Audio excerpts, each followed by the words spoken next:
మీరు షుగరు 1 సంవత్సరం 2 సంవత్సరాల అవసరం కాదు.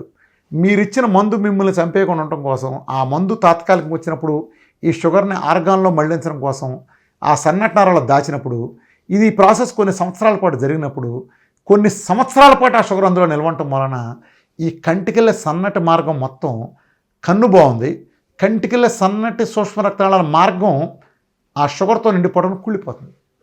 సో అలా కన్నుపోతుంది. అది డయాబెటిక్ రెటినోపతి.